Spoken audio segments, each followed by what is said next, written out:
La muerte de Robin Williams. La tragedia oculta tras su sonrisa. Quédate, porque lo que estás a punto de descubrir no es la historia que los medios contaron cuando el mundo supo que Robin Williams había muerto. No es la historia del cómico que sucumbió a la depresión. No es la versión de 2 minutos. Es la historia de un hombre que durante meses sintió cómo su mente se desmoronaba sin entender por qué.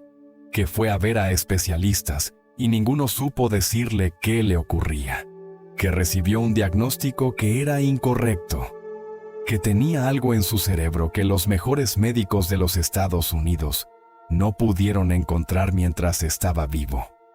Y es la historia de su viuda, Susan Schneider Williams, que en un artículo publicado en una de las revistas científicas más importantes del mundo, tituló su experiencia de esos últimos meses con 6 palabras que son imposibles de olvidar.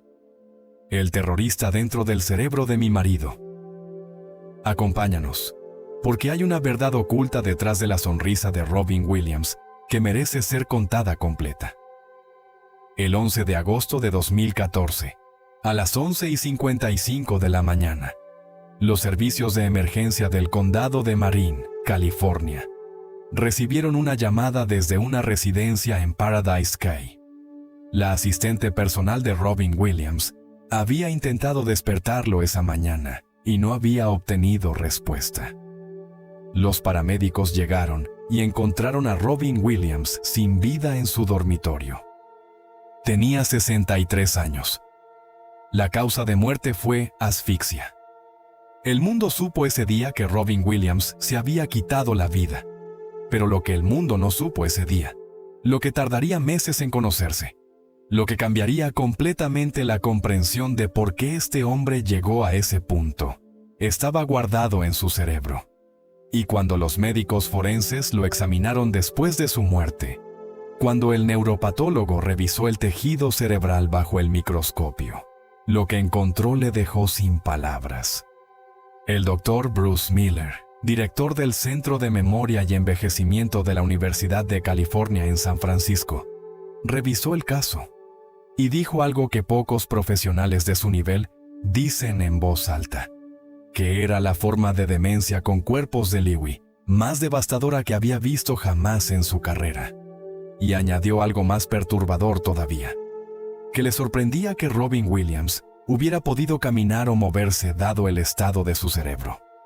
Robin Williams no murió de depresión, no murió de su larga batalla con el alcohol y las drogas. Murió de una enfermedad que nadie había identificado correctamente mientras estaba vivo. Una enfermedad que destroza el cerebro desde adentro, y que el propio paciente puede sentir sin poder nombrarla ni detenerla. Y eso cambia todo lo que creía saber sobre los últimos meses de su vida. Pero para entender completamente lo que le ocurrió, hay que empezar desde el principio. Porque la historia de Robin Williams no es solo la historia de su muerte. Es la historia de alguien que vivió con una dualidad que muy pocas personas conocen, hasta los que están más cerca de ellas. La dualidad entre la brillantez que el mundo veía y el dolor que el mundo no veía. Entre la velocidad y la risa públicas y el silencio y la sombra privados. Robin McLaurin Williams nació el 21 de julio de 1951 en Chicago, Illinois. Era hijo único de Robert Fitzgerald Williams, un ejecutivo senior de Ford Motor Company, y de Lori McLaurin Williams, antigua modelo y actriz reconvertida en madre de tiempo completo. La familia era acomodada. Tenían dinero, posición y todo lo que en los años 50 en América se suponía que constituía una vida buena.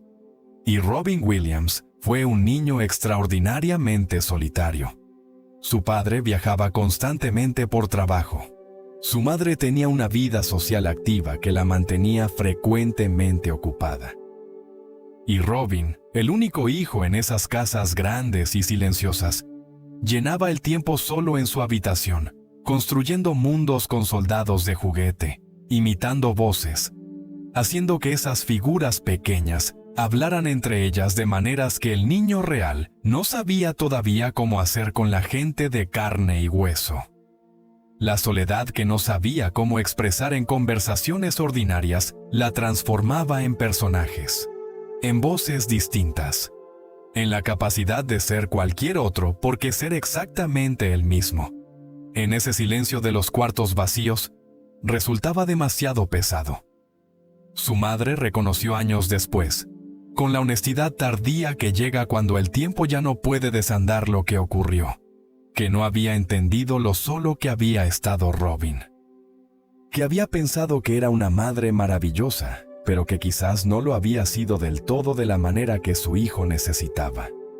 El propio Robin citó esa soledad de infancia en múltiples entrevistas a lo largo de su vida, siempre desde la distancia de alguien que ya ha digerido algo aunque no lo haya resuelto del todo. Dijo que el primer público que consiguió hacer reír fue su madre, y que desde ese momento quedó enganchado. Que para él, conseguir que su madre se riera era como conseguir que el mundo tuviera sentido durante unos segundos. Lo votaron en el colegio como el más gracioso, y también como el menos probable de triunfar. Esa doble etiqueta, el chico que hacía reír a todos y al que nadie esperaba nada serio, captura algo sobre la percepción que los demás tenían de Robin Williams, que lo acompañaría durante toda su carrera. La risa como cortina, la risa como distancia, la risa como el único idioma en el que se sentía completamente fluido. Y hay algo en esa infancia solitaria de Robin Williams que resulta esencial para entender lo que vendría después. Porque el niño que aprendió a usar el humor para conectar con un mundo que de otra manera se sentía inaccesible, se convirtió en el adulto que no sabía cómo parar, que vivía aterrorizado de lo que ocurría cuando el humor se apagaba y quedaba solo con lo que había debajo. Cuando tenía 16 años, el padre se jubiló y la familia se mudó a la zona de San Francisco. Un nuevo colegio, nuevas personas, la dificultad específica de ser el nuevo en un lugar donde todos los demás ya se conocen. Robin encontró en el teatro de Redwood High School lo mismo que habían encontrado antes otros jóvenes con su mismo tipo de dolor interior. Que en el escenario, en la piel de otro personaje, era posible mostrar cosas que en la vida ordinaria resultaban demasiado peligrosas de mostrar. Estudió en el Marine College y consiguió una beca para la Juilliard School en Nueva York, la academia de artes escénicas más prestigiosa de los Estados Unidos. Fue en Juilliard donde conoció a Christopher Reeve, que años después se convertiría en el Superman del cine americano. Los dos eran estudiantes de primer año. Los dos eran extraordinariamente talentosos.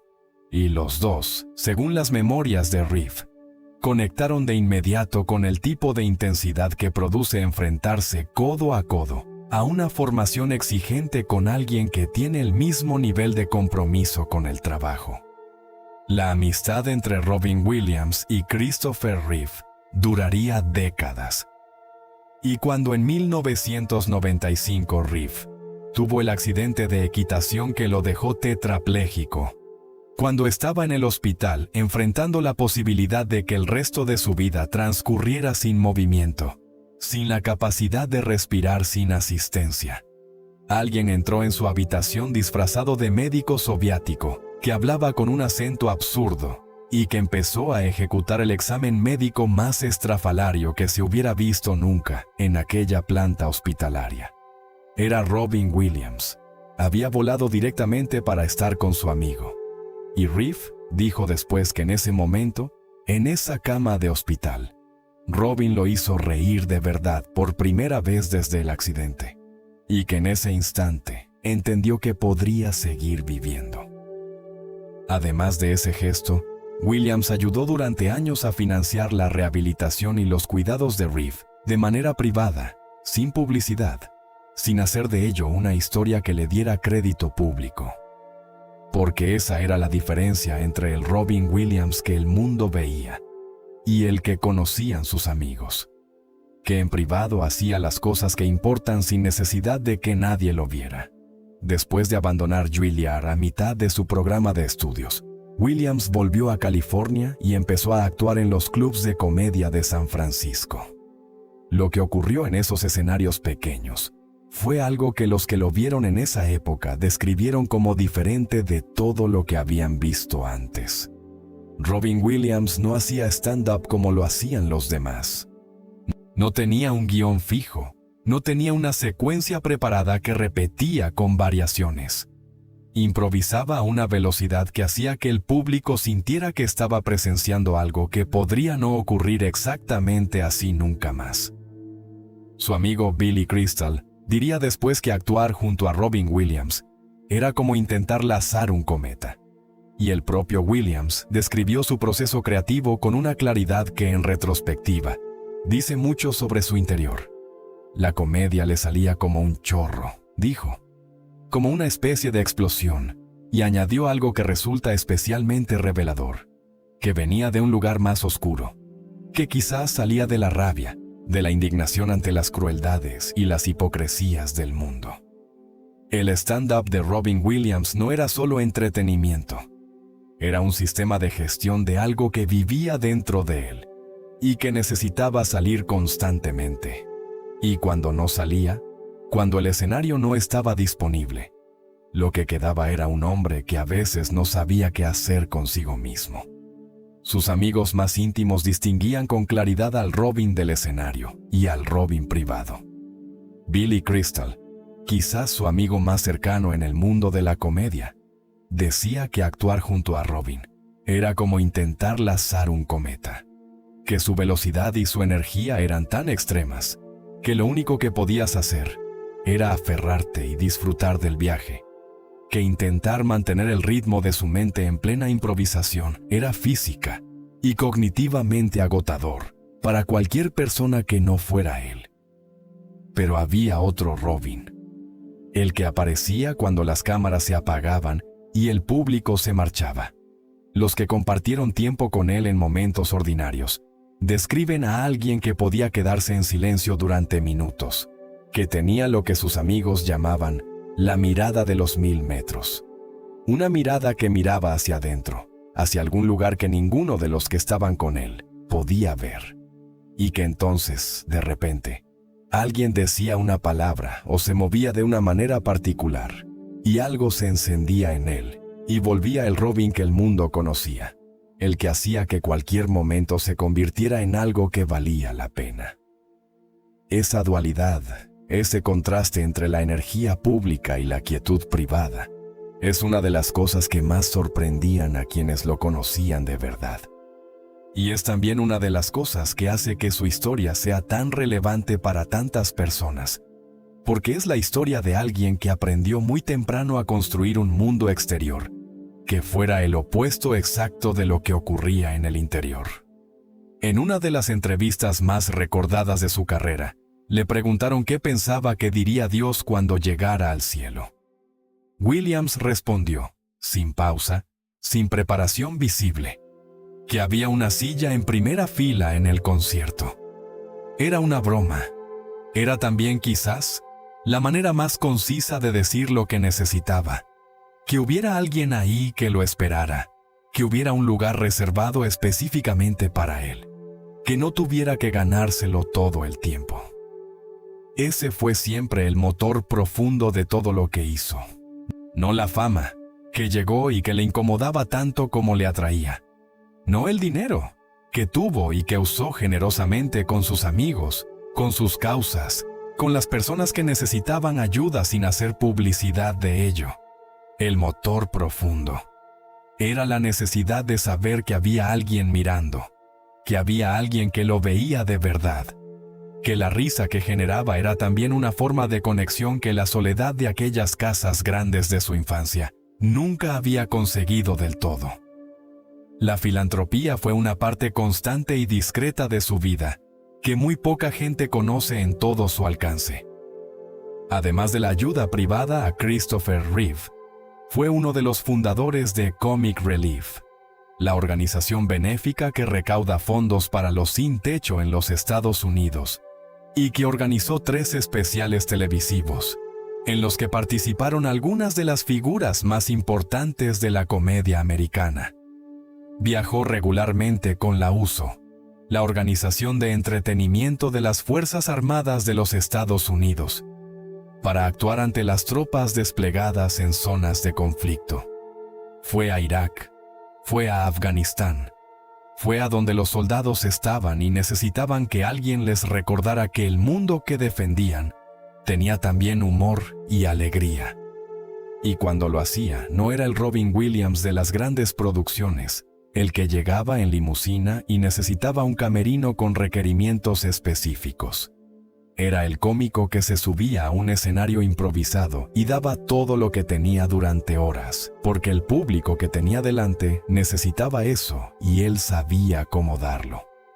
En 1978, su aparición en Happy Days como Mork, un extraterrestre del planeta Ork que llegaba a la Tierra sin entender nada de su funcionamiento, fue tan absurda y tan completamente fresca que el productor Garry Marshall decidió de inmediato que ese personaje necesitaba su propio programa.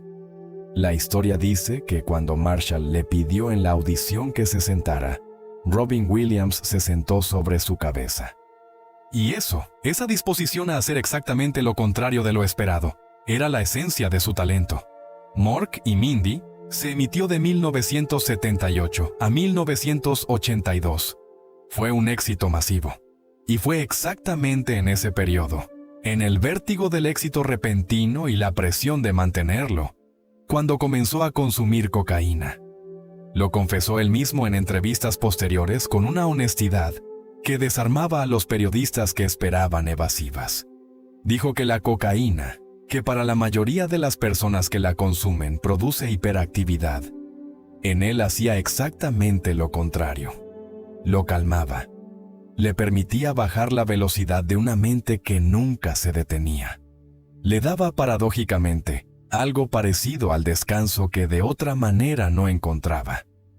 Era esa paradoja la que definía su relación con las sustancias.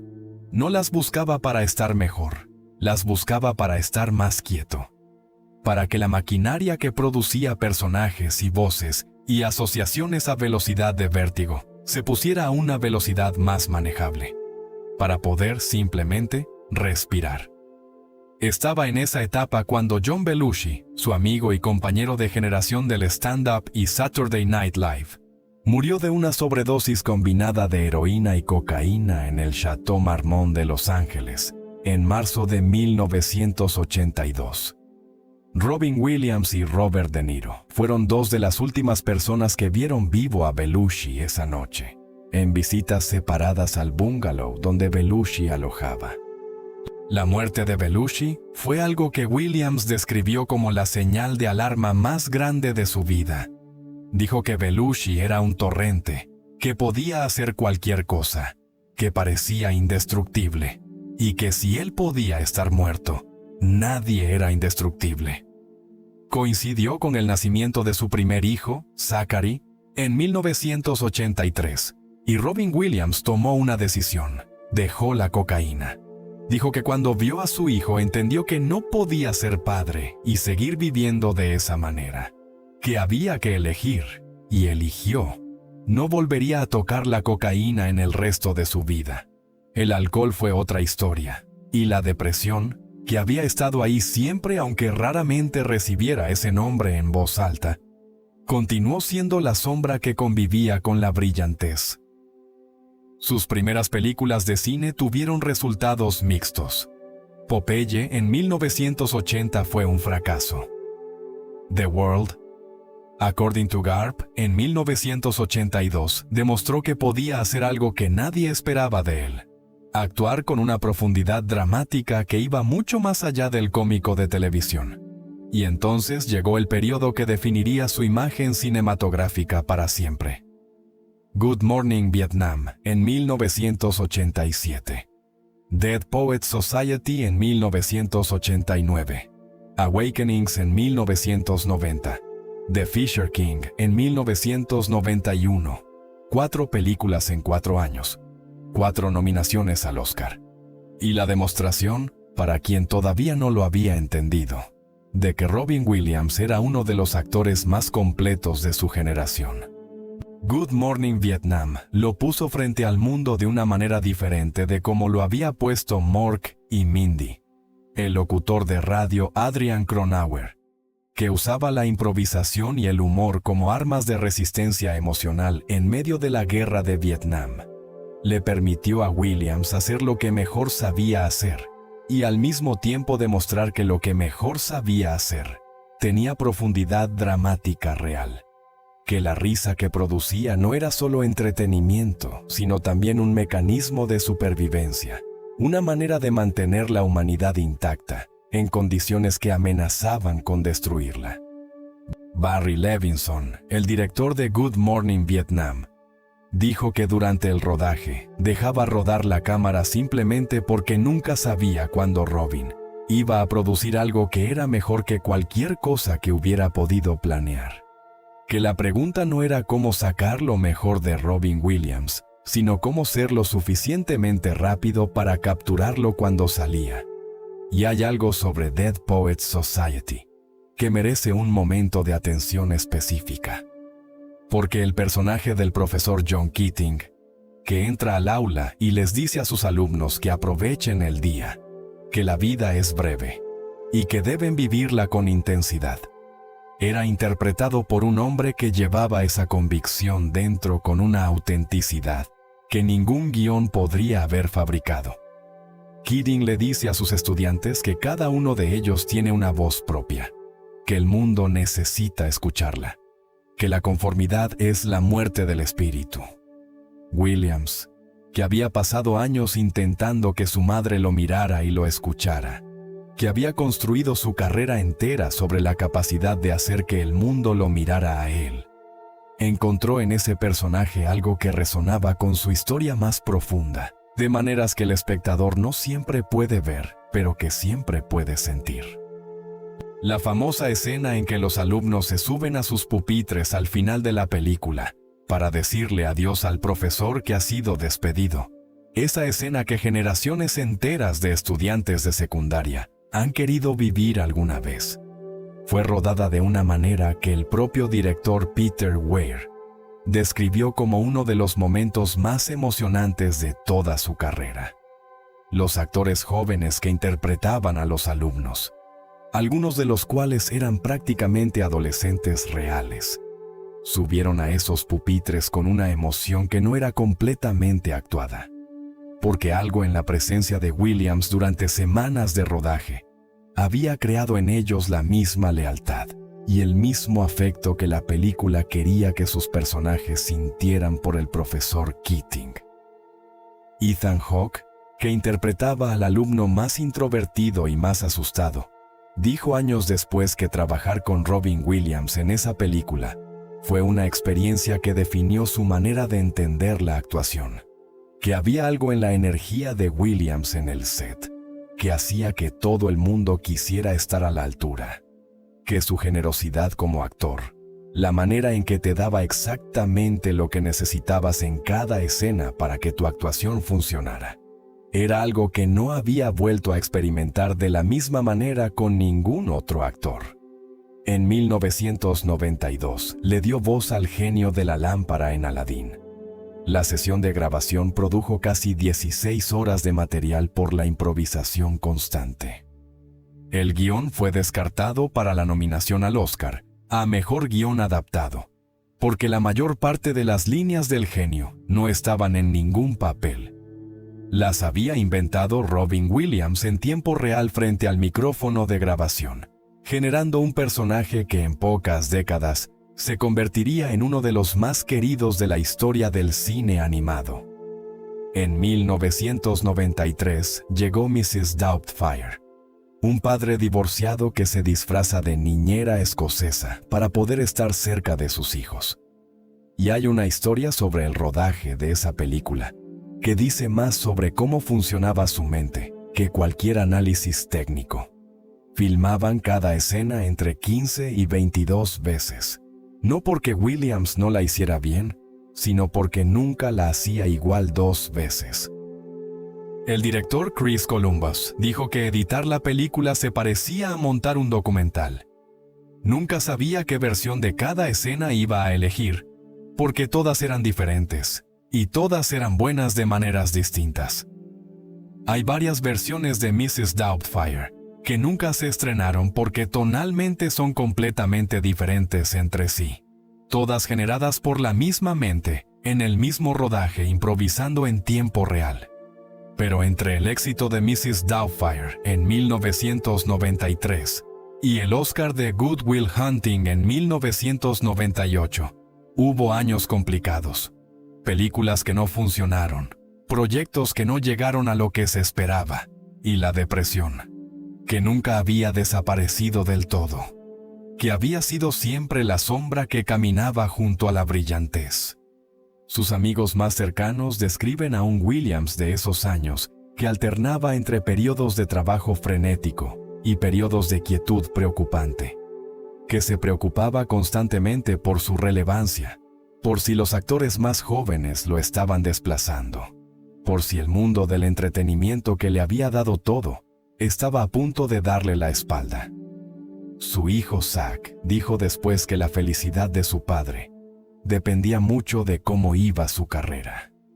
Que cuando las películas no funcionaban, Robin lo vivía como algo personal, como un juicio sobre su valor. Y que eso era muy difícil de ver para sus hijos. Y hay algo sobre esa relación entre Robin Williams y su propia valía, que resulta al mismo tiempo comprensible y devastadora. Porque el hombre que en Good Will Hunting le decía a Matt Damon que no era su culpa, que merecía amor y aceptación independientemente de sus logros, nunca pudo aplicarse a sí mismo esa misma lección. Nunca pudo separar completamente lo que valía como persona de lo que producía como artista. La vulnerabilidad ante el fracaso profesional se manifestaba en el alcohol. No de la manera espectacular y obvia con que el alcoholismo aparece en las narrativas populares, sino de la manera silenciosa y corrosiva con que aparece en las vidas de personas de alta funcionalidad. Presente pero gestionado, visible pero justificado, siempre disponible como herramienta de gestión de lo que no podía gestionar de otras maneras. En 2003, mientras rodaba en Alaska, volvió a beber con regularidad. En 2006, después de 20 años de sobriedad de la cocaína y una batalla constante con el alcohol, ingresó en un centro de rehabilitación en Oregón. Su publicista lo anunció con una declaración honesta. Había recaído y había decidido buscar ayuda. La capacidad de buscar ayuda cuando la necesitaba, de no ocultarlo completamente aunque tampoco lo contara todo, era parte de quién era Williams en esa etapa de su vida. Salió del centro de rehabilitación y volvió al trabajo con la dedicación de siempre. Había un espectáculo de stand-up, Weapons of Self-Destruction, que empezó en 2008 y que lo llevó de gira por todo el mundo.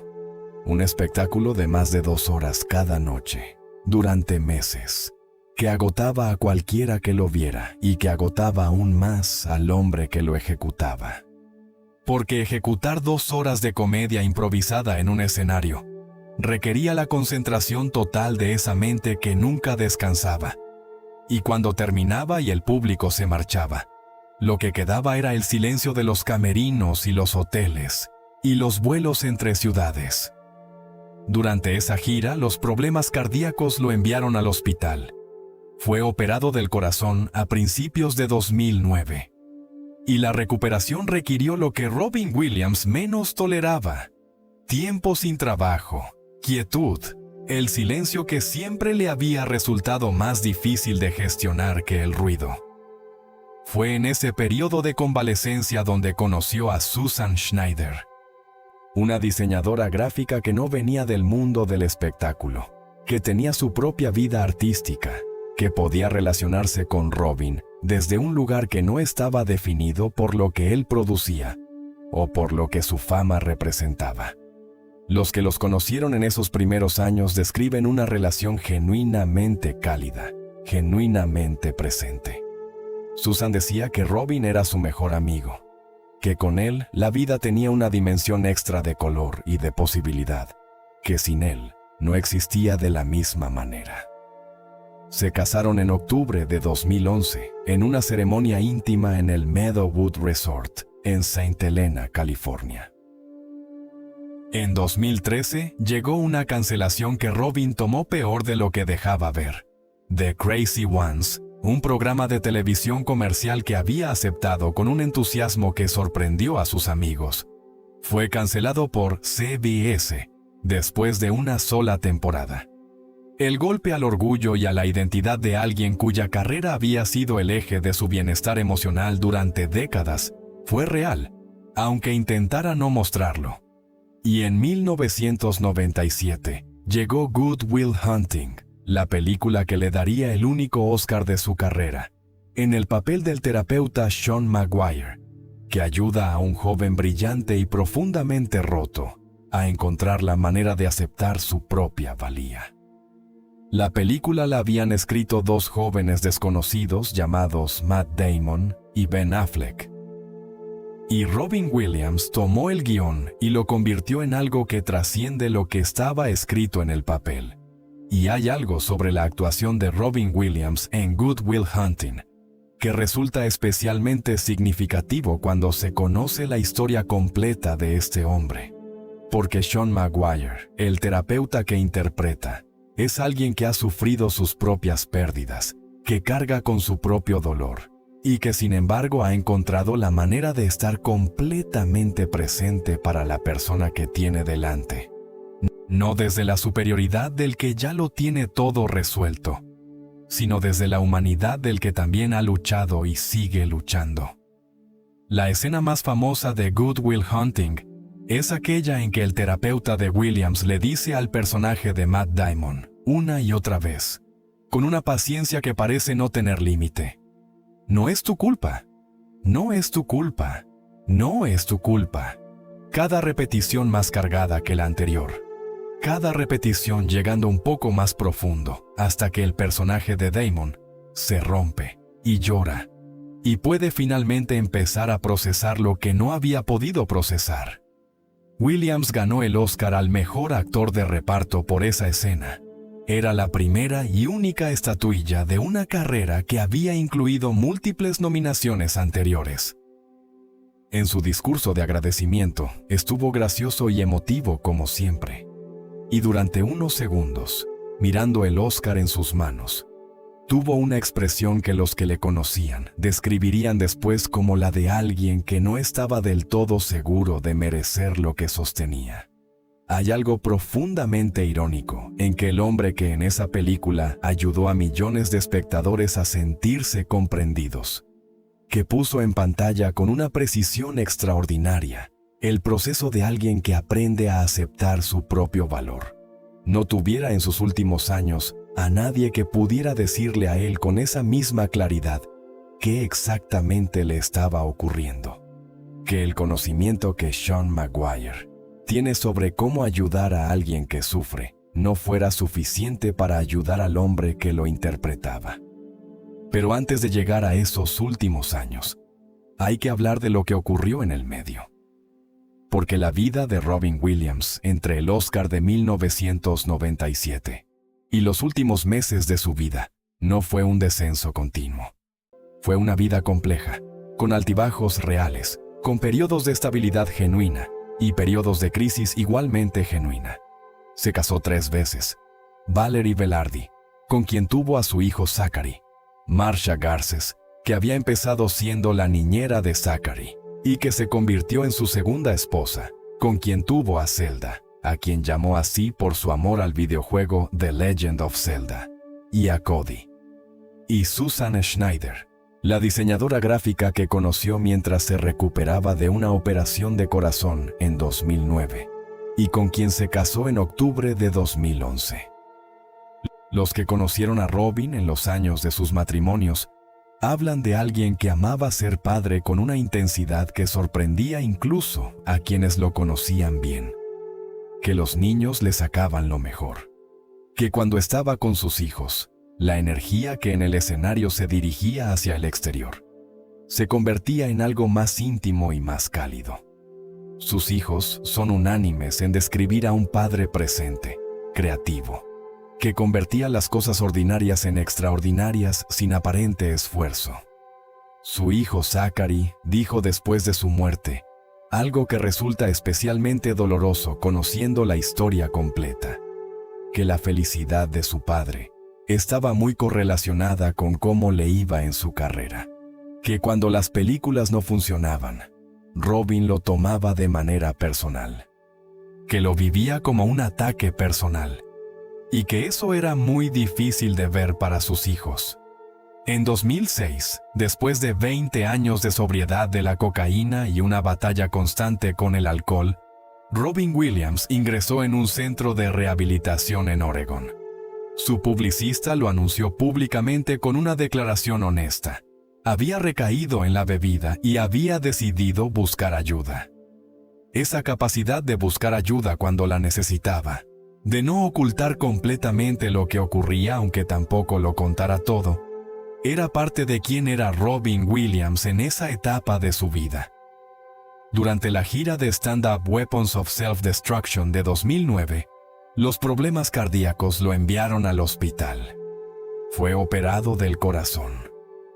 Y la recuperación requirió lo que Robin Williams menos toleraba: tiempo sin trabajo, quietud, el silencio que siempre le había resultado más difícil de gestionar que el ruido. Fue en ese periodo de convalecencia donde conoció a Susan Schneider. Y los que los conocieron en esos primeros años de matrimonio describen una relación genuinamente cálida, genuinamente presente. Susan decía que Robin era su mejor amigo, que con él la vida tenía una dimensión extra de color y de posibilidad, que sin él no existía de la misma manera. En 2013 llegó una cancelación que Robin tomó peor de lo que dejaba ver: The Crazy Ones, un programa de televisión que había aceptado con entusiasmo y que después de una sola temporada fue cancelado por CBS. El golpe al orgullo y a la identidad de alguien cuya carrera había sido el eje de su bienestar emocional fue real, aunque no lo dijera en esos términos. Y fue exactamente en ese periodo, en el verano de 2013, cuando empezó algo que ni Robin ni Susan, ni ninguno de los médicos que consultaron, supieron identificar correctamente. Algo que avanzaba desde adentro, silencioso y devastador, cambiando al hombre que Susan conocía de maneras que no tenían explicación. El segundo aniversario de bodas de Robin y Susan, en octubre de 2013, fue el momento en que Susan identificó años después como el punto de inflexión. Estaban celebrando y de repente Robin se quejó de un fuerte malestar estomacal. No era la primera vez que tenía problemas gastrointestinales, pero ese día fue diferente en intensidad. Lo que siguió en los meses posteriores fue una cascada de síntomas que parecían no tener relación entre sí. Un leve temblor en la mano izquierda que aparecía y desaparecía, pérdida del sentido del olfato, problemas de sueño, insomnio severo, estreñimiento, calambres, problemas de visión y algo mucho más perturbador que cualquier síntoma físico: la ansiedad. Pero no la ansiedad que Robin había experimentado antes, esa tensión ante el escenario que cualquier artista conoce. Era otra cosa. Era lo que Susan describió en su artículo para la revista Neurology como terror. Terror sin objeto. Terror sin causa identificable que aparecía de la nada y se instalaba durante horas sin que hubiera nada que Robin pudiera hacer para razonarlo o reducirlo. El hombre que durante décadas había tenido la capacidad de transformar cualquier ambiente en algo luminoso con la velocidad de su mente. De repente, se quedaba paralizado, sentado en una silla, incapaz de moverse, incapaz de explicar qué era lo que lo detenía ahí, mirando el vacío con lo que Susan describió como una desesperación que nunca antes había visto en él. Fueron a ver especialistas, múltiples especialistas. Hicieron análisis de sangre y de orina. Midieron los niveles de cortisol. Exploraron los ganglios linfáticos. Estudiaron el cerebro con las tecnologías disponibles. Probaron el corazón. Los resultados volvían negativos o inconcluyentes, o señalaban hacia condiciones que los tratamientos no aliviaban. Susan dijo que hubo momentos en que querían alegrarse de los resultados negativos, de que las pruebas no encontraran nada grave, pero que ambos tenían la profunda sensación de que algo estaba terriblemente mal, y que esos resultados negativos no los tranquilizaban del todo, porque el Robin que ella veía cada día no era el Robin que ella había conocido.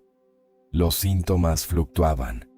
Ese era uno de los aspectos más confusos y más angustiantes de todo el proceso. Había días en que Robin estaba relativamente lúcido, en que podía mantener una conversación con la coherencia que siempre le había caracterizado, en que la brillantez asomaba aunque de manera más intermitente que antes. Y había otros días en que estaba completamente perdido, en que miraba a Susan con una expresión que ella describió como la de alguien que está intentando encontrar tierra firme en un suelo que se mueve constantemente bajo sus pies. Esa fluctuación entre la lucidez y la confusión, entre el Robin conocido y alguien que no reconocía del todo, es precisamente una de las características más específicas de la demencia con cuerpos de Lewy. No es una pérdida constante y progresiva como la del Alzheimer. Es una pérdida en oleadas, con valles de relativa normalidad, que hacen que tanto el paciente como quienes lo rodean se aferren a la esperanza de que quizás esto tiene solución. Quizás esto es solo temporal. Quizás con el tratamiento correcto todo puede mejorar. Robin le decía a Susan, «Solo quiero reiniciar mi cerebro». Como si supiera, con esa intuición que a veces tenemos sobre nuestro propio cuerpo, que el problema estaba ahí, en esa mente que había sido su mayor regalo y que ahora le fallaba de maneras que no podía controlar ni nombrar. Susan dijo que en ese momento le prometió que llegarían al fondo del asunto, y que no sabía que esa promesa solo podría cumplirse después de su muerte.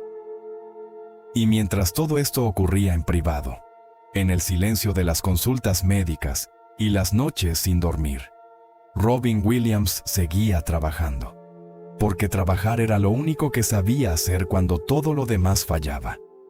Y lo que ocurrió en el último rodaje de su vida revela, con una precisión que resulta difícil de sostener emocionalmente, la magnitud de lo que esa enfermedad ya le había hecho a su cerebro. Shawn Levy, el director de la tercera entrega de Night at the Museum, que se rodó en Vancouver en la primavera de 2014, recibió una llamada de Robin durante el rodaje, y lo que Robin le dijo en esa llamada fue algo que Levy describió como una de las conversaciones más perturbadoras de su carrera. Robin le estaba diciendo que no podía recordar sus líneas, no podía calmarse, no podía concentrarse. Estaba sufriendo un ataque de pánico. La maquilladora del rodaje, Cherry Means, describió lo que vivió en ese set con palabras que llevan todo el peso de lo que estaba ocurriendo. Que Robin lloraba en sus brazos al final de cada jornada de rodaje. Que era horrible. Que no sabía qué le pasaba. Que le dijo a su equipo, «Soy una maquilladora. No tengo la capacidad de lidiar con lo que le está pasando a este hombre». El mismo Robin Williams que 3 años antes había representado un espectáculo en Broadway, memorizando centenares de líneas sin error. El mismo que había improvisado 16 horas de material para Aladdin. No podía recordar una sola frase de guión. No era un problema de concentración ni de cansancio. Era algo distinto. Era su cerebro que ya no funcionaba como había funcionado siempre. En mayo de 2014, después de meses de búsqueda sin respuesta definitiva, los médicos le diagnosticaron enfermedad de Parkinson. Era el diagnóstico más coherente dado el conjunto de síntomas que habían podido identificar: el temblor, los problemas de movimiento, algunos de los cambios cognitivos. Susan dijo que su corazón se llenó de esperanza cuando llegó ese diagnóstico, porque al menos tenía nombre. Porque si tenía nombre, podían empezar a tratarlo. Pero Robin, según Susan, no se lo creyó del todo. Dijo que algo en él sabía que ese diagnóstico no explicaba completamente lo que estaba experimentando, que los síntomas eran demasiados y demasiado diversos y demasiado extraños para corresponder completamente con lo que los libros describían como Parkinson. Y tenía razón. Los tratamientos para el Parkinson comenzaron. Y hay algo que los familiares de pacientes con demencia con cuerpos de Lewy necesitan saber, y que en el caso de Robin nadie sabía todavía, que algunos de los medicamentos que se usan para tratar el Parkinson pueden en los pacientes con demencia con cuerpos de Lewy empeorar significativamente los síntomas, que ciertos antipsicóticos que se prescriben para las alucinaciones en otras condiciones pueden en esta enfermedad cuadruplicar el riesgo de muerte. El tratamiento correcto para una enfermedad puede ser contraproducente para otra. Y Robin estaba siendo tratado para la enfermedad incorrecta. El 4 de agosto, cuando la filmación de Night at the Museum había terminado hacía semanas, Robin ingresó voluntariamente en un centro de rehabilitación para trabajar sus problemas de ansiedad y de sobriedad. La decisión fue suya. Era consciente de que necesitaba ayuda. Estaba intentando conseguirla con la misma determinación con que había buscado ayuda otras veces en su vida, con la misma honestidad que había demostrado en 2006, cuando ingresó en el centro de Oregón. Los médicos habían recomendado que Robin y Susan durmieran en habitaciones separadas para gestionar mejor el insomnio y la agitación nocturna. La primera noche que durmieron separados, Robin le preguntó a Susan, ¿significa esto que estamos separados? Era una pregunta hecha con miedo genuino.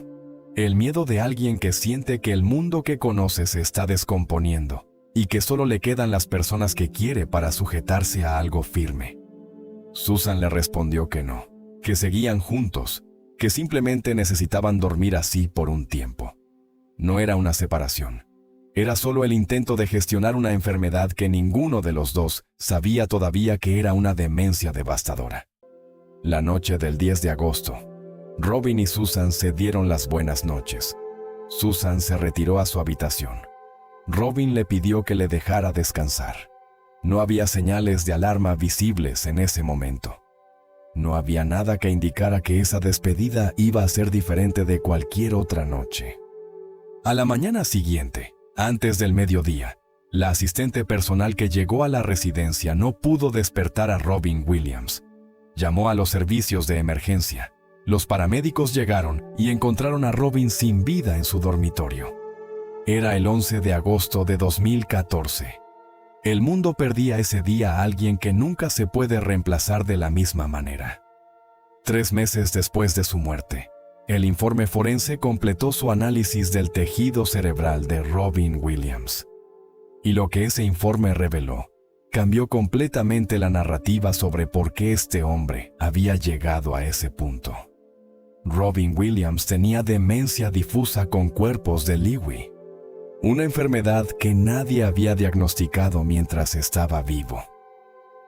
Una enfermedad que, según el neuropatólogo que examinó su cerebro, presentaba uno de los casos más severos que había visto en toda su carrera profesional. Su cerebro había perdido aproximadamente el 40% de las neuronas de dopamina. Tenía cuerpos de Lewy distribuidos por toda la corteza cerebral. Tenía además las marcas características de otras enfermedades neurodegenerativas superpuestas. La demencia con cuerpos de Lewy es la segunda causa de demencia más común después del Alzheimer. Afecta a aproximadamente 1.400.000 personas en los Estados Unidos. Está causada por depósitos de la proteína alfa-sinucleína, que se acumulan en las neuronas y alteran su funcionamiento.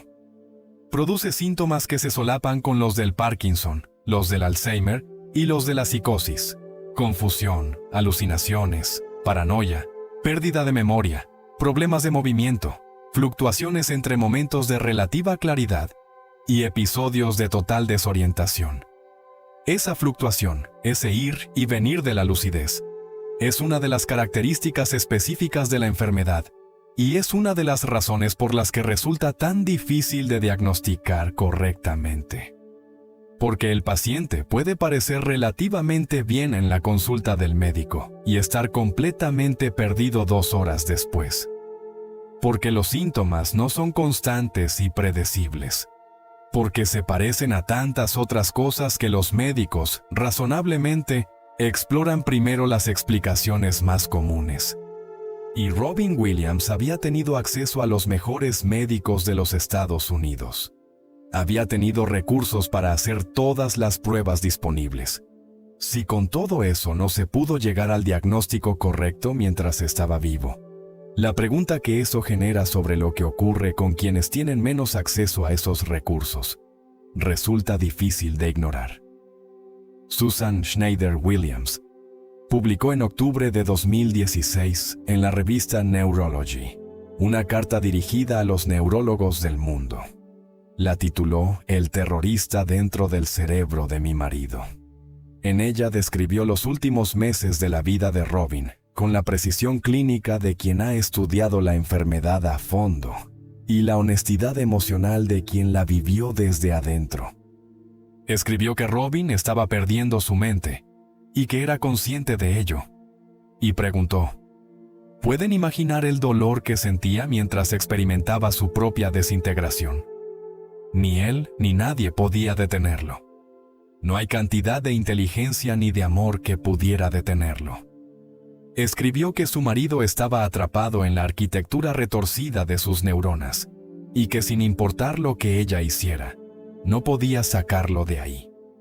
Y concluyó con algo que, de haberse sabido a tiempo, podría haber cambiado la manera en que Robin y todos los que lo rodeaban entendían lo que estaba ocurriendo. Que incluso si hubieran tenido el diagnóstico correcto, el terrorista iba a matarlo de todas formas, que no hay cura, que el rápido declive de Robin estaba asegurado, pero que conocer el nombre de lo que te persigue, aunque no puedas detenerlo, cambia algo fundamental en la manera de enfrentarlo. Porque Robin Williams no sabía que tenía una enfermedad cerebral devastadora. Creía que tenía Parkinson, y debajo de eso, en el espacio que el diagnóstico incorrecto dejaba sin explicar, había cosas que ni él ni quienes lo rodeaban podían interpretar correctamente. Las alucinaciones que no había contado a Susan, porque una alucinación, a diferencia de un delirio, es algo que solo tú ves y que es más fácil de ocultar. La paranoia, la incapacidad de recordar, el terror sin causa que lo paralizaba. Susan dijo después, Robin no era un cobarde. Mi marido no se rindió. La enfermedad lo mató. Y hay una diferencia entre esas dos versiones que importa infinitamente. La reacción del mundo a la noticia de su muerte fue inmediata y masiva. Y dice algo sobre lo que Robin Williams representaba para millones de personas en todo el mundo, que la forma que tomó ese duelo colectivo fue tan personal, tan específica, tan poco parecida al duelo genérico que produce la pérdida de una celebridad. Los fans crearon altares espontáneos en los lugares donde los personajes de Robin Williams habían vivido. El banco en el jardín público de Boston, donde Sean Maguire y Will Hunting tuvieron la escena que cambió la película. El banco que en ese parque real lleva desde entonces una pequeña placa.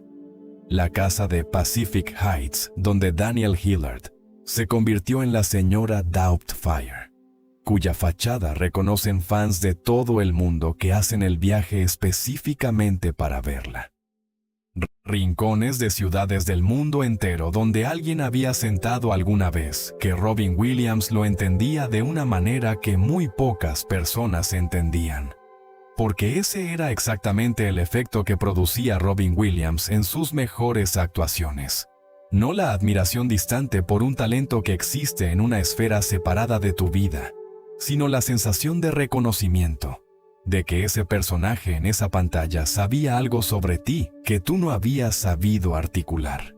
Que el profesor Keating que se subía a su escritorio y les decía a sus alumnos que hicieran su propia poesía, era un espejo de algo que tú también necesitabas escuchar. que Sean Maguire, que le decía a Will Hunting, no es tu culpa, estaba también, en algún sentido que no tienes completamente claro, diciéndotelo a ti.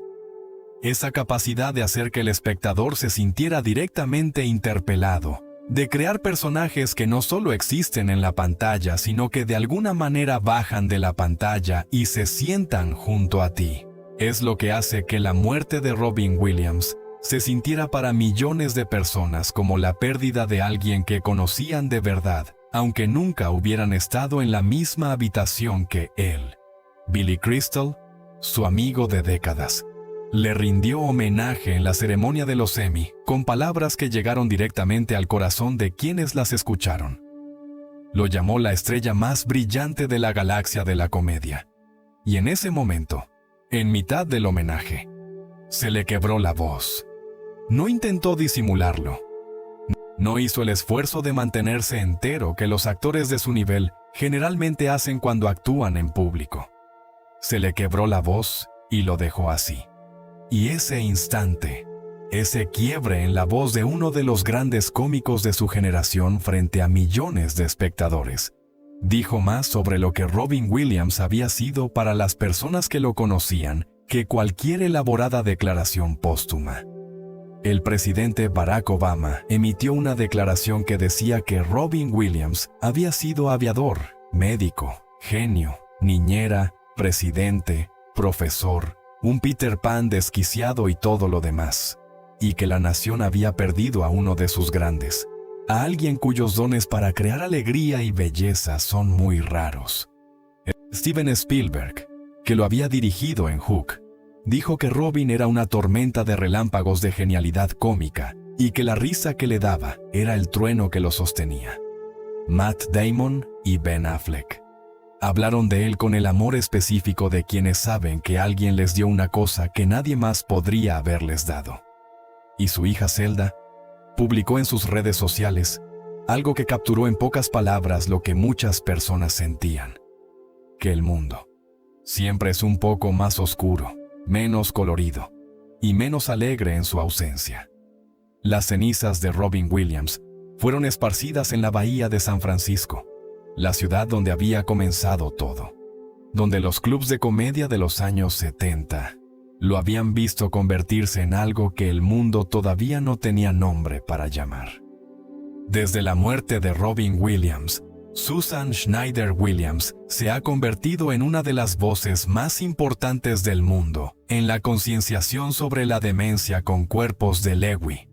Ha hablado en conferencias médicas ante neurólogos, ha colaborado con investigadores, ha publicado artículos científicos, ha escrito un libro y ha participado en documentales. Y lo ha hecho con una claridad de propósito, que dice algo sobre quién era ella y sobre lo que el amor por Robin le ha dado como tarea después de su muerte. En el documental Robin's Wish, estrenado en 2020, Susan describió el momento en que los médicos forenses le explicaron lo que habían encontrado en el cerebro de Robin. Dijo que la sentaron y le dijeron que básicamente había muerto de demencia difusa con cuerpos de Lewy, que empezaron a hablar de la neurodegeneración, que en ese momento no estaba completamente en sus cabales procesando la información, pero que sintió algo que describió con una palabra inesperada: alivio. No alivio por la muerte, alivio porque al fin había un nombre, porque Robin y ella habían pasado meses siendo perseguidos, en sus propias palabras, por un monstruo invisible, y ahora el monstruo tenía nombre, y con ese nombre comenzó, dijo, su propio proceso de curación, porque podía entender lo que había ocurrido, porque podía dejar de preguntarse qué había hecho mal, qué señal había ignorado, ¿qué podría haber hecho diferente? La respuesta era nada. La enfermedad iba a matarlo de todas formas.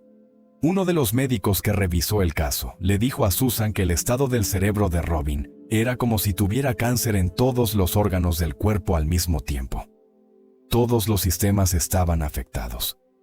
No había un área del cerebro que hubiera quedado sin tocar.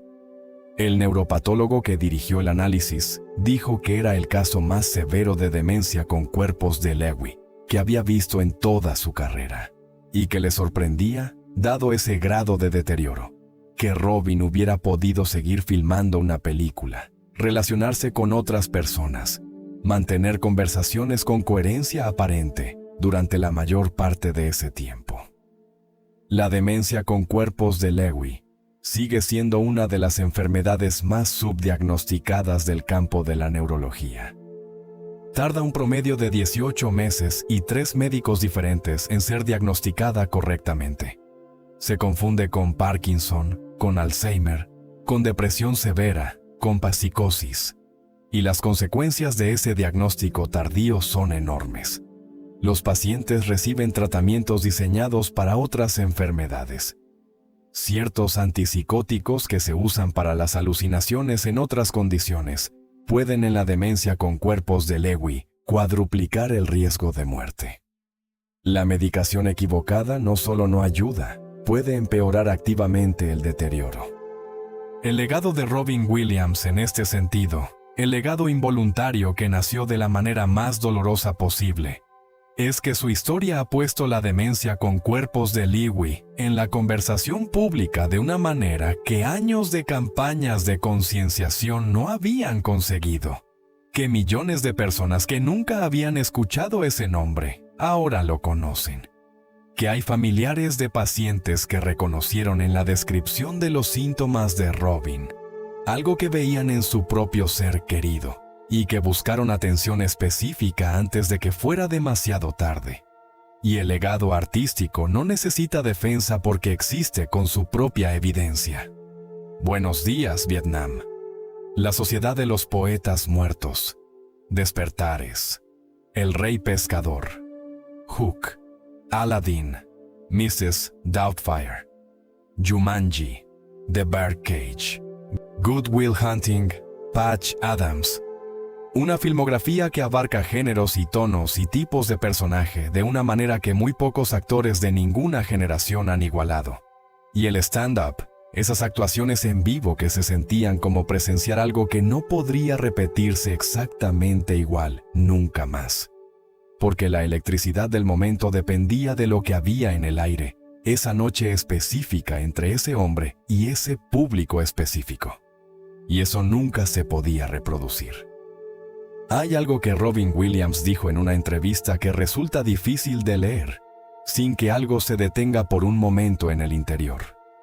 Dijo que pensaba que los personajes más tristes son siempre los que intentan con más fuerza hacer felices a los demás, porque saben lo que es sentirse absolutamente sin valor.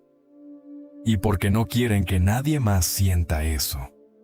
Esa frase tiene un peso específico cuando se sabe lo que había debajo de la sonrisa.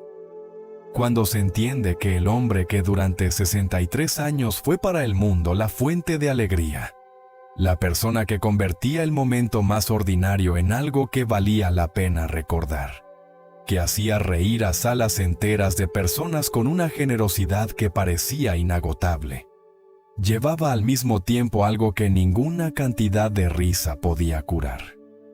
La historia de Robin Williams es también una historia sobre los límites de lo que podemos ver en las personas que queremos, sobre cómo la brillantez y el dolor pueden coexistir en el mismo ser humano de maneras que desde fuera son casi invisibles, sobre cómo alguien puede ser genuinamente brillante y genuinamente generoso y genuinamente amado, y al mismo tiempo llevar algo tan pesado que ninguna de esas cosas externas puede aliviar completamente.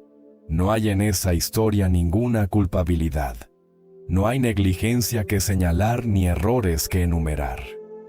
Hay una familia que intentó ayudar a alguien con toda la información que tenía disponible, que era incompleta porque la medicina no había llegado todavía a donde necesitaba llegar para dar la respuesta correcta. Hay médicos que hicieron lo que podían con las herramientas que tenían. Y hay un hombre extraordinario que al final no pudo con lo que tenía dentro. No porque fuera débil, sino porque lo que tenía dentro era objetivamente insoportable. La demencia con cuerpos de Lewy que estaba destruyendo su cerebro no era una metáfora.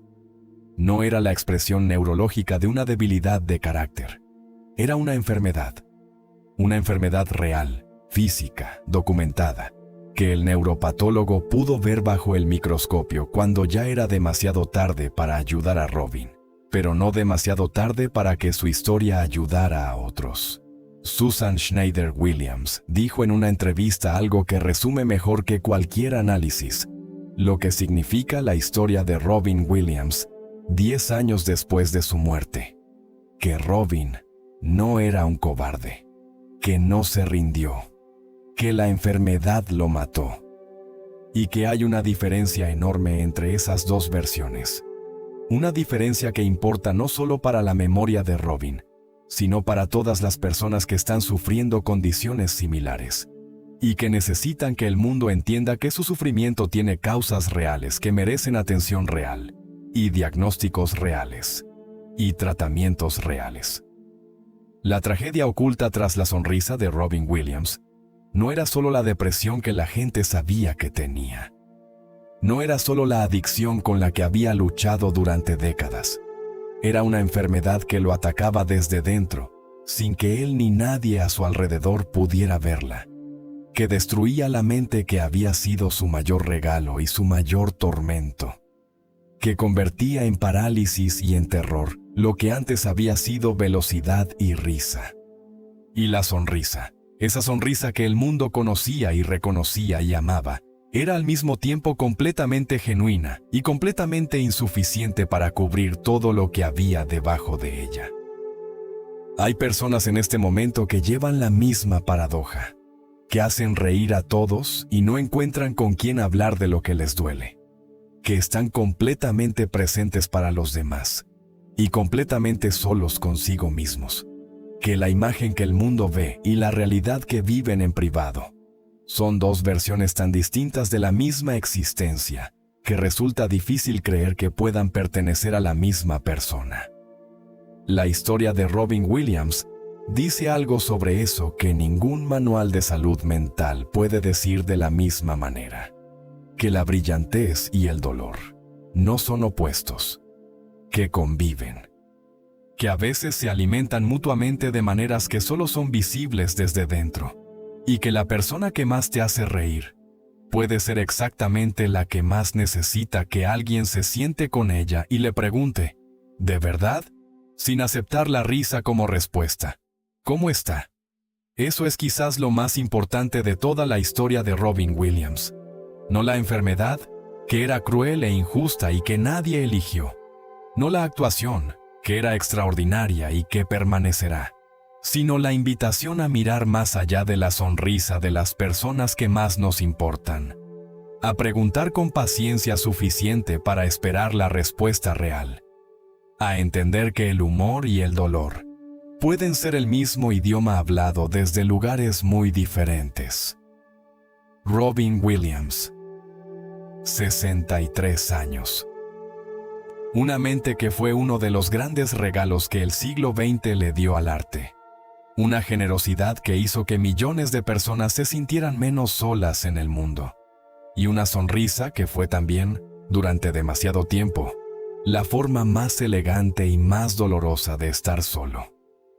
Si la muerte de Robin Williams y la tragedia oculta tras su sonrisa te tocaron de la manera en que nos tocaron a nosotros, si sientes que hay algo en su historia que va más allá del cine y llega a algo que importa en la vida real, suscríbete al canal para no perderte nada.